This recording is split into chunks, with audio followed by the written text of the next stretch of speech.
Nós estamos aqui com um pai de santo tão jovem, tão lindo, né? Tão maravilhoso, porque lindo não é o que ele está apresentando por fora, é o que ele tem Sim. por dentro. Então eu estou com o pai Bruno Amorim, que tem uma escola de Umbanda, que tem um centro de Umbanda, e tem muitos seguidores, muitos filhos de santo, né? Que ele conduz, que ele orienta.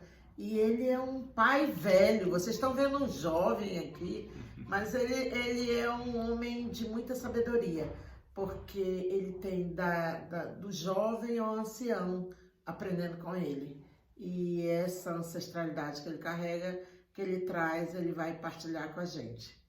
Olha, eu fico muito feliz, né, de estar participando desse projeto, né? Você falou sobre jovens, sobre a questão da aparência, né, velho, jovem.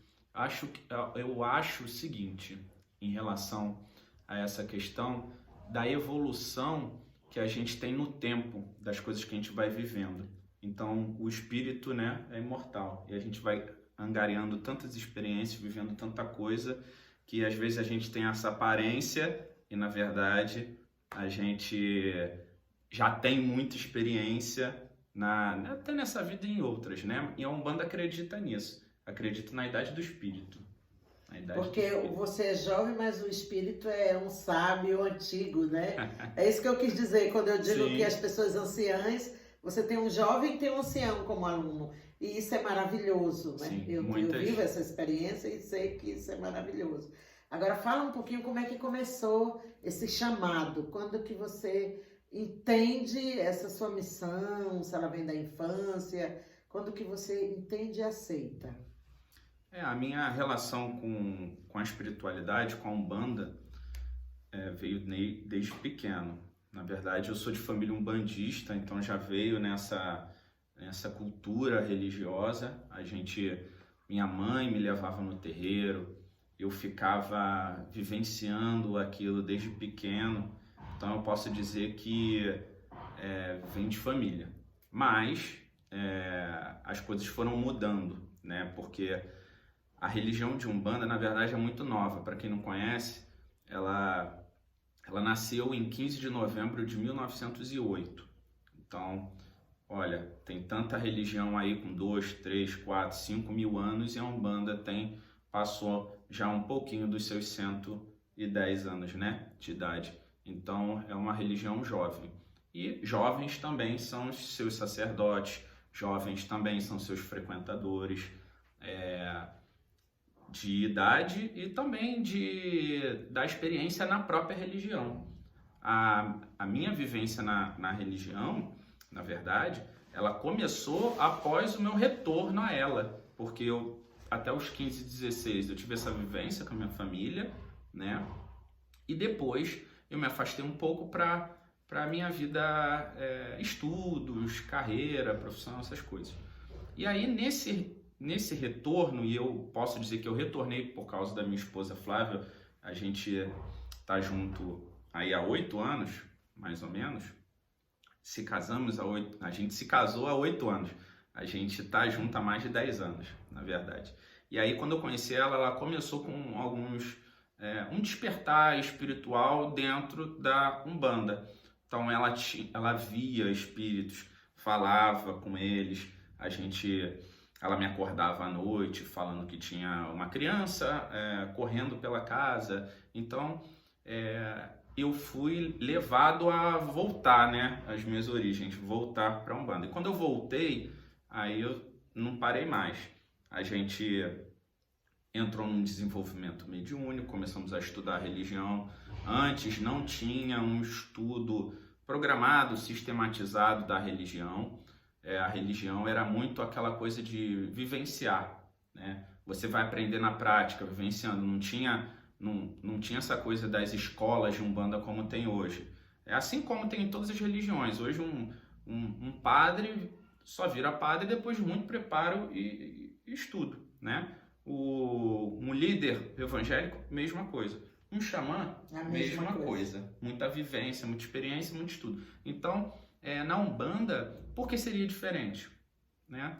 Então, fui me aprofundando, muito estudo, muita vivência prática, e aí chegou um momento em que a minha própria espiritualidade falou, olha, tá na hora, tá na hora. E aí, é o que eu sempre falo, a gente nunca acha que está preparado. A gente sempre acha que tem que aprimorar mais, aprender mais, tudo mais. E vai deixando para depois, vai empurrando. Mas, graças a Deus, tenho alguns mentores que me levaram aí para exercer o papel sacerdotal, que é um papel de muita responsabilidade, orientação de pessoas. O nosso templo é um templo escola de Umbanda, parece uma linguagem nova, né? Talvez quem esteja vendo a gente pense, que é isso? Templo escola. Um templo religioso é aquele lugar de congregação. Congrega pessoas para a fé, para louvar o sagrado, uma conexão espiritual. Para religar, exatamente. No entanto, o nosso templo cumpre um papel, posso dizer, não que seja um pouco maior de melhor, mas diferente. A gente prepara médios, sacerdotes, a gente prepara pessoas para conhecer e poder falar da sua religião. Porque hoje, 10 minutos atrás, eu perguntei para a xamã, me fala um pouco do xamanismo. Aí ela foi, falou tudo muito bem fundamentado, eu entendi.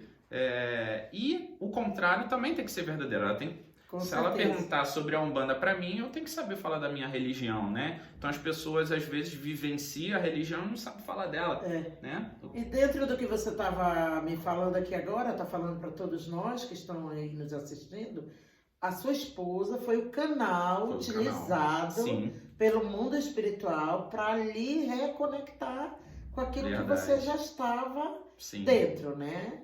Faltava assumir essa como uma missão, como um sacerdócio. Fantástico, fantástico. Agora, essa pai, né? Esse título, Pai de Santo, é uma honraria que é dada especificamente a algumas pessoas que se preparam, que honram isso, porque dentro tanto da linguagem pai ou mãe de santo, tem que haver um respeito muito grande, porque quem é um pai de santo, quem é uma xamã, é alguém que está representando as entidades, toda uma espiritualidade, está dando voz. Eu estou dando voz aos elementos da natureza, ao fogo, à água, à terra, ao ar, aos animais, às plantas, eu estou dando voz. E você está dando voz a quem? Boa pergunta. Olha, hoje eu posso dizer que a Umbanda é muito ecumênica. A base do culto na Umbanda é o Deus, é o Criador, a origem de tudo e de todos. No entanto, Deus se manifesta através dos animais, das plantas, das suas divindades, dos elementais, se manifesta de tantas e tantas formas, se manifesta através de nós. Então, hoje a Umbanda, ela tem eu posso dizer que é uma miscigenação de culturas, de religiosidade. A Umbanda, as pessoas falam na minha religião que a Umbanda é uma grande mãe, que ela abraça tudo que vem, né, e cuida. Então, acredito que um sacerdote de Umbanda, né, um pai de santo, um dirigente espiritual de Umbanda, ele é a voz das manifestações do Criador, principalmente as manifestações naturais. A Umbanda é uma religião natural. Não há como eu ser umbandista e, por exemplo, depredar a natureza. Seria uma contradição minha como religioso. Então, quando a gente está aqui conversando e fala sobre a medicina da floresta, as ervas, as pedras, toda essa parte natural é muito de Umbanda.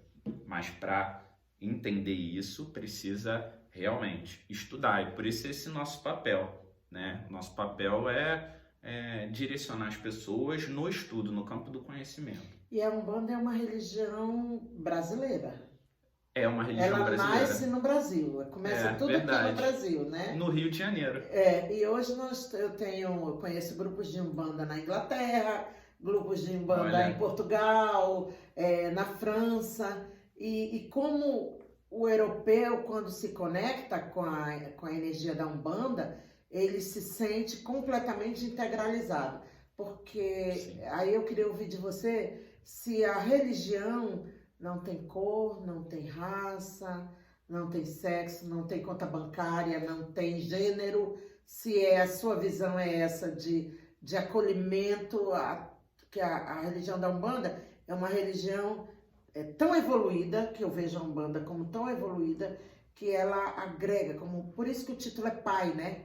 E mãe, que significa eu acolho, é isso que eu entendo. Eu queria que você falasse alguns falam que é o zelador, né? Aquele que zela sobre o sagrado e orienta os seus filhos, né? Eu vejo com um grau, uma forma de falar com muito carinho, né? Tem alguns dirigentes espirituais de Umbanda que, ao falar pai de santo, eles são meio, como eu posso dizer, eu não sou pai de nenhum santo, eles reclamam. Mas eu entendo como um título carinhoso em que você é meu pai, você é o pai da minha religiosidade, você me cuida de mim. Então eu acho que é totalmente vem do coração, é isso, vem do coração. Em relação à questão da Umbanda em si, como uma religião ecumênica, como uma religião que agrega tudo, eu posso dizer que a própria religião nasceu de um preconceito, você sabia? Numa mesa de kardecistas, né? Numa mesa espírita, Pai Zélio Fernandino de Moraes foi o encarnado, né, que manifestou o Caboclo das Sete Encruzilhadas, um indígena, numa mesa kardecista. E a história que, bem resumida, né, em que aconteceram algumas manifestações de espíritos de negros, de índios, do povo brasileiro, né? E aquela sessão teve que acolher isso? Então, naquele primeiro momento, eles não queriam acolher por entender que esses espíritos, o indígena, o negro, enfim, o caboclo da mata, caboclo da mata, o homem do sertão, o homem simples, não letrado, que eles eram espíritos não evoluídos e não deveriam estar ali. Aí este caboclo se manifestou e falou: olha, vocês não cansam de segregar as pessoas aqui no plano físico e querem também segregar no lado espiritual?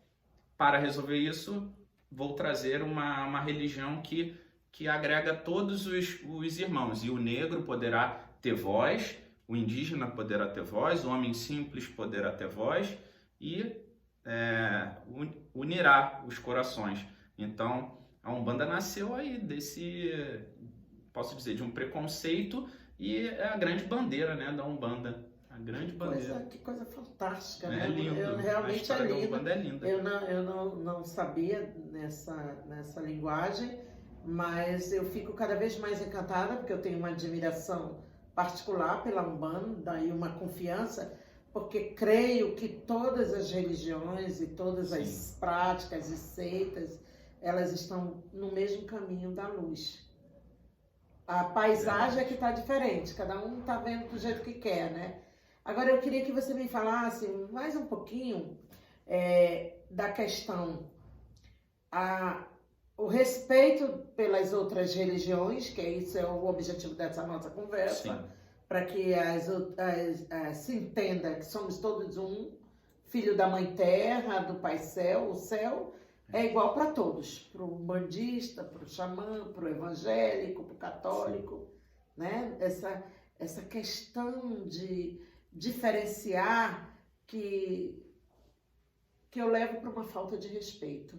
Eu queria que você, como um homem jovem, um pai que acabou de ser pai também, né? Tem uma filha, mulher, né? Porque eu vejo você um homem sábio, amoroso, afetivo, porque teve uma mãe que lhe orientou e um pai que lhe orientou a respeitar as mulheres. Porque você foi bem clara quando você traz logo a sua esposa como quem te ajudou a despertar novamente, que foi o canal, né? Verdade. Então me fala dessa visão que eu tô tendo, que quanto mais a gente se entender que nós somos todos um, acaba a falta de respeito. A própria Umbanda, né? O que é a Umbanda?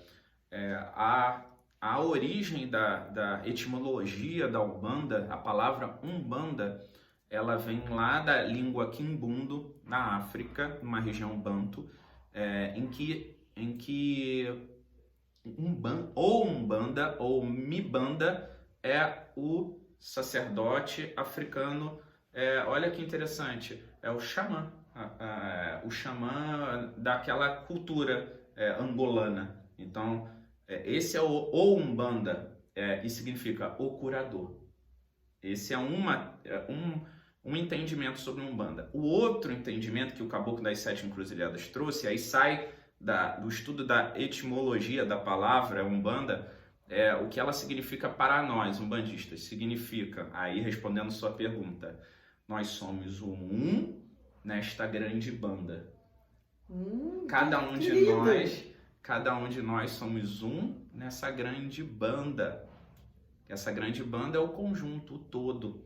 E cada um de nós somos parte desse todo. Então, uma religião em que tem esse entendimento jamais poderia ter preconceito, jamais poderia ter qualquer tipo de desconexão com os irmãos das outras religiões. Hoje a Umbanda, como eu falei, dentro dela tem várias culturas. Então, dentro da Umbanda tem um espírito hinduísta que se manifesta. Dentro da Umbanda tem um xamã que se manifesta. Dentro da Umbanda tem um pajé indígena que se manifesta. Dentro da Umbanda tem um africano, um preto velho que se manifesta. Então, a própria Umbanda, ela abraça as outras religiões. Então, o que ela prega, né, em relação a isso? Não é tolerância que a gente prega. Porque tolerância significa eu tolerar o outro. Eu não tenho que tolerar ninguém. Eu tenho que ser um com o outro. Muito bem. Eu tenho que ser irmão, tenho que entender essa questão da fraternidade. Então, Umbanda é isso, sentimento fraternal. Não há como eu achar que o outro que pratica outro culto ou tem um outro entendimento sobre a mesma origem está errado. Então, é por isso que hoje, dentro dessa grande juventude, né, que vem se espiritualizando cada vez mais, a Umbanda recebe cada vez mais pessoas jovens. Hoje a gente está fazendo essa entrevista, né? Eu sou um sacerdote novo, né? Aqui na matéria, sou um sacerdote novo e tem muitos outros sacerdotes também novos que estão fazendo um grande trabalho pela Umbanda. A questão não é nem a idade, a questão é de absorver e assimilar o que a religião representa, né, para as outras pessoas. Né? É a mesma coisa que eu falar, você tem que viver a sua verdade, você tem que sair de você a Umbanda. Então tem um lema também dentro da Umbanda que fala: nós somos um templo vivo. Aonde o templo vivo da Umbanda estiver, a Umbanda estará. Então, eu posso não ter templo, eu tenho um templo físico, fica aqui em Jacarepaguá, Rua Ipinambés, 62. Mas se tivesse um terremoto, fosse tudo para baixo, não impediria de eu fazer o meu trabalho, porque eu sou o templo vivo da minha religião. É no meu templo vivo que se manifesta os mestres, a partir de mim que eu dou voz ao indígena, ao preto velho, ao caboclo, boiadeiro, baiano, marinheiro, todos os espíritos que se apresentam com uma roupagem, né? Mas que todos são orientadores também. Porque a tua mediunidade foi desenvolvida. Sim. E você respeita e tem a disciplina e a honra porque é um privilégio poder dar voz a eles, né? Saber que a gente foi escolhido como um instrumento, como um guardião da natureza, como um porta-voz de uma entidade. Sim. Aquela entidade chegar a você e lhe dar orientação para sua vida pessoal, e para a vida das pessoas que chegam a você. Olha, Quantas pessoas a gente escuta o relato sim. das coisas positivas, né? Agora, Aruanda é uma cidade, é uma filosofia, porque eu sei um pouquinho de Aruanda, eu queria que você, que é uma linguagem que se fala muito, né? Aruanda, que é da África, e aí eu queria que você Sim. dissesse. As pessoas perguntam muito, né? Aruanda, são visões, né? Então há uma visão, um segmento da Umbanda que diz que Aruanda é uma grande colônia espiritual ligada à religião de Umbanda. Então Aruanda é uma colônia espiritual, tá? É uma linha de pensamentos, né? A outra linha de pensamentos é que a Aruanda é como, no entendimento, se o xamã desencarnar, para onde o xamã vai? Para dentro da floresta. Aruanda, então, é a floresta do xamã, entende? Isso, Aruanda é para onde o umbandista vai quando está equilibrado, positivado. Você está falando, eu estou sentindo uma vibração tão forte, porque vem de Aruanda, vem, vem, vem, vem trazendo forças, vem, vem, vem, quebrando mirangas, vem, vem, vem, Aruanda Saravá. Olha, ele falando aqui comigo, eu comecei a sentir essa vibração da Aruanda. Como é que é fantástico essas coisas? Como é que alguém pode limitar uma visão, uma sensibilidade, uma presença espiritual, né? Não dá para se você está vendo uma sessão espírita, vier uma entidade, você dizer que não é, ou quem somos nós? Sim. Você conversando aqui comigo, eu sentindo essa vibração sente, né? mais linda do mundo de Aruanda, que deve ser mágica. Eu também quero conhecer Aruanda.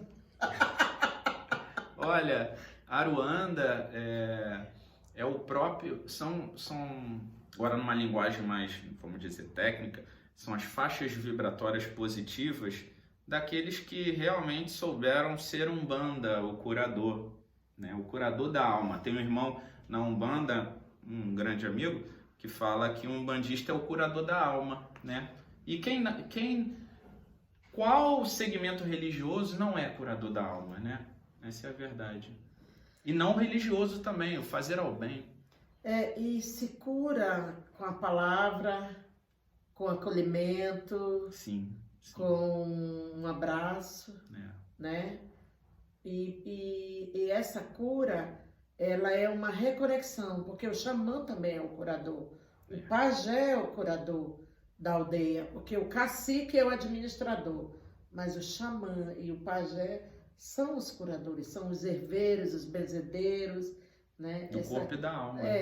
Do corpo e da alma. E a gente volta para o primitivo, que é a beleza da natureza, que é a defumação, as ervas, a vela, né? A vela é milenar, as pessoas chamam todo mundo que acende uma vela de macumbeiro. Como se macumbeiro fosse alguma coisa ruim. E acender uma vela é simplesmente se conectar com o fogo e fazer uma transmutação no seu campo energético. Perfeito. Porque na Umbanda você usa muitas velas, Perfeito. né? Na Umbanda, a Umbanda é uma religião muito magística, então trabalha muito os elementos, e aí você deu o exemplo do fogo, e é exatamente esse entendimento. O fogo, um elemento purificador, um fogo, um elemento de realmente consumir energia negativa, mas trazer aquele vigor, o vigor físico, espiritual, a energização. Então, na Umbanda tem... Sabe uma coisa que a gente está aqui conversando e me veio à mente? Quando o médium está desenvolvendo a mediunidade na Umbanda, a gente fala que ele está tendo uma doença xamânica. Você sabia disso? Que ótimo, né? Porque, não sabia. Porque a doença xamânica a gente, nessa linguagem, né? Claro. O despertar.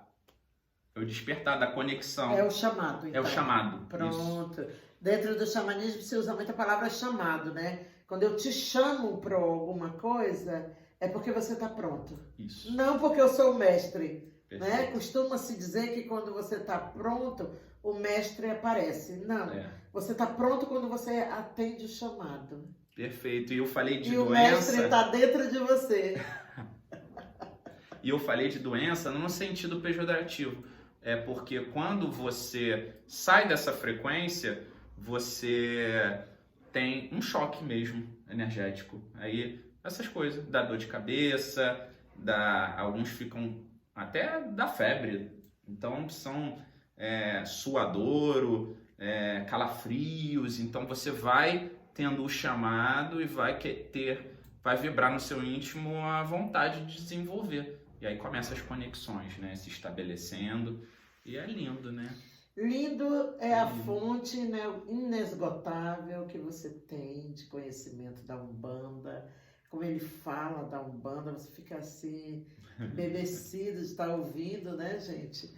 Então, eu agora quero falar um pouco dessa questão. Homens e mulheres.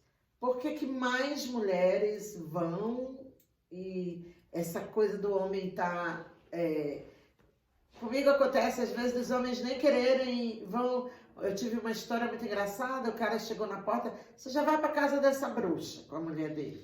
E depois, um dia eu fiquei na porta esperando para ele conhecer a bruxa, claro, né? E quando ele me conheceu, ele gostou muito de mim, passou a fazer parte do trabalho. E depois ele veio me dizer isso. Só que eu sabia disso, porque a esposa já tinha me falado. Então, eu queria que você falasse um pouquinho, eu não sei qual é o seu olhar, dessa questão que está muito... Profundo, assunto profundo. As mulheres estão se permitindo a encontrar as respostas e os homens estão tendo dificuldade de acompanhá-las.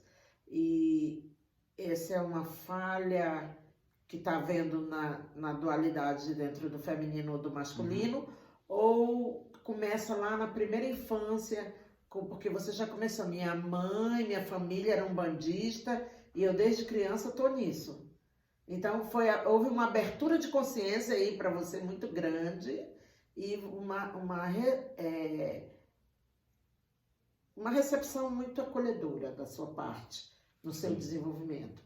E depois volta a história com uma outra mulher, que é a esposa, que apoia tudo. Sempre. Olha como as mulheres são importantes Sempre nessa pegada, feminino, né? Então eu queria que você... explicação não tem. A sua visão, né? A visão. Na verdade, vem uma grande... As pessoas falam sobre a posição da mulher na sociedade. Desde a década de 70, vem mudando principalmente pelos movimentos feministas, né? Que posso falar que vem melhorando muito. E aí eu venho com um outro ponto. O olhar para o sagrado feminino, ele nasceu através desses movimentos, mas vem se consolidando o tratar dessa questão. Agora, o tratar da questão do sagrado masculino, eu posso dizer que há muito a se falar sobre isso. Por quê? A gente é pequeno, eu posso falar de carteirinha, a primeira coisa que você vai ouvir do seu pai homem não chora. Então, ele já, desde pequeno, há uma repressão. Homem não chora, cuide da família, proteja se você tem uma irmã, proteja a sua irmã. Se você tem uma mãe, o teu pai vai falar, proteja a família, proteja a sua mãe, cuide da família. Então, você é praticamente empurrado para um lado racional, né? E ficar muito aqui no campo da matéria, cuidando dessas questões. E aí vem o feminino com a sua sensibilidade, sobre tudo, né? Os sentimentos, as vibrações, a espiritualidade. Para mim é muito natural que haja uma maior abertura do feminino, né, para as questões espirituais do que o masculino. O masculino ainda... eu gostaria muito que muitos e muitos irmãos tratassem dessa questão do sagrado masculino para um despertar verdadeiro. A própria sensibilidade masculina, ela está muito afetada. Hoje, a quantidade de irmãos, né, reprimidos na questão, principalmente espiritual, é muito grande. E posso falar das questões pessoais também, né? Do se sentir, do colocar para fora os seus sentimentos. Há aquela questão de o homem não chora, então chora para dentro, não expressa a sua emoção, sabe? O homem vem sofrendo muito com essa questão e veja que não é um embate o masculino com o feminino, isso não, sabe? Não é isso que eu estou falando. É uma coisa em paralela, uma não anula a outra. Na verdade, trabalhar um e trabalhar o outro, a gente consegue equilibrar, sabe? E um movimento tão bonito, assim, os tratamentos, hoje, por exemplo, você vai fazer um trabalho aqui tão maravilhoso em relação ao sagrado feminino e tantas mulheres, né, vêm se beneficiando, vêm, né, liberando suas emoções. Agora, os homens, infelizmente, os movimentos de tratar este problema ainda são poucos e restritos, né? Então eu posso, assim, a minha visão limitada, porque todas as visões são limitadas, todas as visões são parciais, né? Eu falo que a verdade absoluta é só Deus, o resto é tudo verdade relativa. Mas já mostra aqui na tua fala a expansão da tua consciência. Está se permitindo cada vez mais a coisas novas e está passando isso para o universo, porque o objetivo que nós estamos aqui é mostrar para quem está nos ouvindo, nos vendo, que juntos nós informamos mais. Estamos usando o meio de comunicação, de informação, né? Com certeza. Então, informar, falar do xamanismo, falar da Umbanda e ver que é tão simples os dois e que quanto mais você se conecta, mais você expande e ao novo, eu sempre digo às pessoas, quando você não se definiu, vá a vários lugares para que você encontre a sua espiritualidade. Sim. Você só vai saber a diferença se você for lá. E a sabedoria não se adquire sem a experiência. Tem que ter a experiência, né? Não é estalando o dedo, né? Pra gente aqui, eu quero que você fale um pouco do pai mesmo, de ter tido uma bebezinha, né? De uma menina, e que veio com essa coisa, eu tenho que me cuidar dela, tenho que me preocupar com ela, eu tenho que dar aula, tenho que ser marido, tenho que ser pai de santo, tenho que cuidar das minhas alunas, dos meus alunos. Sim. E essa bebê te trouxe, fala um pouquinho dessa... A vida nova que ela está te trazendo, né? Ter uma filha é uma cura também, uma cura para mim, né? Show. O pai, né? A relação pai e filha, né? Então, é uma cura também. É uma relação que, às vezes, a gente tem que resgatar. A gente fala muito do ame ao próximo como a si mesmo, né? Mas a verdade é que o filho, aí a gente conhece o amor. O resto, depois de amar o filho, aí você reformula, né, o que é o amor. Então, principalmente tá sendo um bebê, mim, né, que ele tá ali te olhando, rindo para você. E ele tá totalmente... nós somos os únicos animais completamente dependentes. Nós não sobrevivemos sem pai e mãe, né? A espécie humana não sobrevive sem essa proteção, sem esse cuidado, sem esse afeto, sem essa... que vem do marido e da mulher, não só do homem, nem só da mulher, né? Isso um aprendizado. É um grande aprendizado. Então, nós vamos encerrar aqui a nossa conversa. Você vai falar da escola, do centro, como é que funciona para as pessoas que quiserem procurar você depois. Depois eu vou deixar o telefone também. E também deixar uma mensagem da Umbanda. Eu sempre termino com uma oração, um canto. O que o teu mentor espiritual, porque eu digo para as pessoas, nós somos orientadores, mas nós temos um mentor que nos guia, que traz uma guiança. Não sei se o senhor concorda com isso, Concordo, né? Muito. Essa guiança linda que a gente recebe e tem o privilégio de estar aqui falando sobre ela. Vai deixar para quem está nos vendo, quem vai nos ver, Sim. que vai ficar disponível aí para o mundo todo. Nós estamos aqui no Rio de Janeiro, na rua Ipinambés 62, Taquara, no bairro Jacarepaguá, né?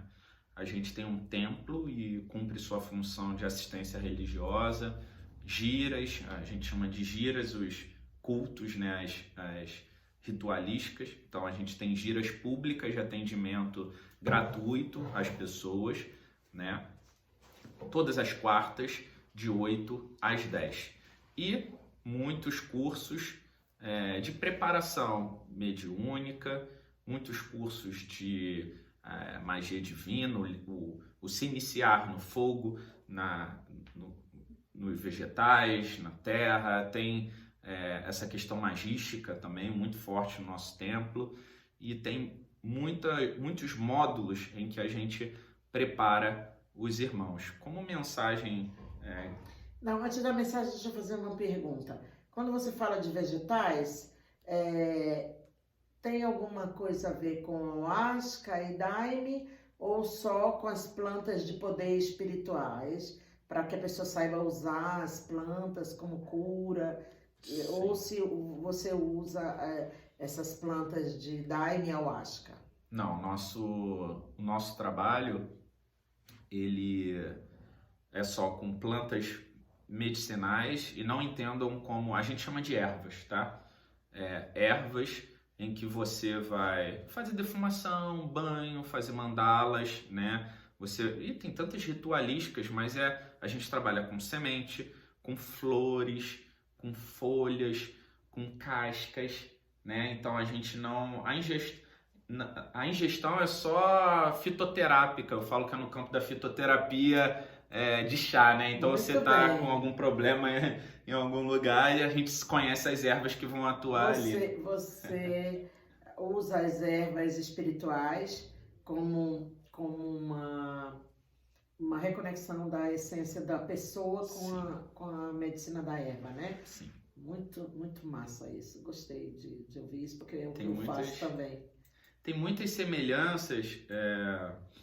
As religiões sempre têm suas semelhanças. Somos nós, né, os religiosos, que criam essas contradições e fica nesse embate. Então já estou até falando a mensagem, né? A mensagem é essa. Nós não, né? Nós dois não. Nós já estamos na visão de não criar o embate, né? Sim. Porque estamos aceitando e respeitando o que já está. Sim. E o que vem, né? Eu falo nós no sentido de nós como todas as pessoas que entendem que uma coisa anula a outra. Não, então, não anula, é complementar. Exatamente. É assim que eu vejo. Exatamente. O recado ou a mensagem que eu posso deixar para todos, né, é a fraternidade, né? O olhar o outro com carinho, o olhar o outro com respeito, né? Eu estou aqui há mais de 30 minutos conversando com a xamã, né? A gente já estava conversando antes, e eu estou em casa, tô me sentindo aqui, de repente eu estou recebendo aqui já essa energia xamânica, então eu já estou me sentindo xamã, né, do lado da irmã. Muito gostoso. E eu estou aqui recebendo essa energia da Umbanda, umbandista, maravilhosa, que eu honro tanto. Então eu me sinto privilegiada de estar conversando com esse homem, com esse pai, com esse marido, com esse líder espiritual, com esse orientador espiritual, com esse sacerdote. Então eu estou vendo aqui um monte de coisa numa pessoa só. E é mágico que todos esses títulos que eu acabei de citar, ele administra com muita leveza, com muito amor. Então, gratidão. As pessoas pensam que a mediunidade e essas posições, como você falou, são a responsabilidade como um peso. Nunca vai ser um peso. Com gratidão, um prazer. Exatamente. Um prazer estar aqui com você, tá? Obrigado pelo gratidão gratidão à Escola Gaia, né? Que eu sou a fundadora e coordenadora, uma das coordenadoras. Eu só tenho gratidão por você, pela sua missão e pelo benefício que você traz para a humanidade. Na Umbanda a gente fala axé. Axé, axé, arro. Axé.